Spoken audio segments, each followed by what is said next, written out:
গৈছিল মানে হেৰি পুলিচ গৈছিল সিহঁতৰ ঘৰত। কাৰ ঘৰত? এই দুজন মানুহ মৰিছে, দুজন মানুহৰ ঘৰত গৈছিল। যোৱাৰ পাছত এই পেচেণ্টটো কিবা হৈছে বুলি কৈছে। পাছত ফোন কৰিলে সিহঁতৰ ঘৰৰ ওচৰৰ মানুহ, ফোন কৰিলে মই গাড়ী লৈ গৈছোঁ। গাড়ী সিহঁতে উঠাই দিছে, মই লৈ আহিছোঁ। সিহঁতে মানে কোনে কোনে উঠাই দিছে? সেই ওচৰৰ মানুহকেইটা, ওচৰৰ মানুহখিনি। ওচৰৰ মানুহকেইটা পুলিচৰ লগত আছিল। তোমাৰ বাইকত যেতিয়া মানুহজনক যেতিয়া উঠাই দিছিলে, 4 চকা আছিল। 4 চকা গাড়ী আছিলে। চৰি, বাইকত নহয়। তেতিয়া মানুহজনী কি অৱস্থা কেনেকুৱা আছিলে? অৱস্থা তেতিয়া মাতবোল নাই। মাতবোল নাই না? পুলিচে উঠাই দিছিল নে ৰাইজে উঠাই দিছিল? ৰাইজে উঠাই দিছে। ৰাইজে উঠাই দিছিল। আৰু পুলিচ গাড়ীত আছিল নেকি তোমাৰ গাড়ীত? ওচৰতে আছিল। কিন্তু তোমাৰ গাড়ীত আহিছিল নেকি? না, আমাৰ গাড়ীত পুলিচ এটাও অহা নাই।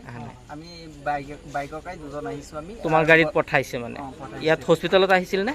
হস্পিটেলত পুলিচো আহিছে। পুলিচ আহিছে। আৰু কিহৰ কাৰণে পুলিচে গৈছিল তেওঁলোকৰ ঘৰত গম পোৱা নেকি?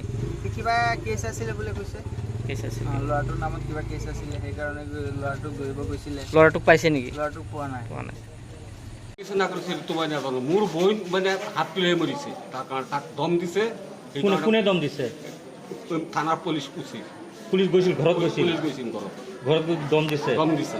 কেতিয়া? আজি। কিন্তু বেমাৰ নাই তাত, আমাৰ বহিনটো। কোনো বেমাৰ নহয়? কোনো বেমাৰ নাই। আপোনাৰ চিষ্টাৰ হয়? হয়, আমাৰ চিষ্টাৰ। কি নাম তেখেতৰ? নাম কি? তেখেতৰ নাম জয়তন নেছা। হয়। কেনেকৈ গম পালে আৰু কি কৈছিল বুলি? আৰু কি কৈছে বোলে, যোনে মানুহে গাড়ীতে আনিছে সি ফোন মাৰিছে, আৰক্ষী আনিছে। আৰু কি কৈছিল, দম দিছে, সেই হাত তুলি মৰিল। আৰক্ষীৰ গাড়ীতে লৈ আহিছে? আৰক্ষীৰ গাড়ীতে লৈ আহিছে। মৰি লৈ আহিছে? আৰক্ষীৰ গাড়ীতে লৈ আহিছে।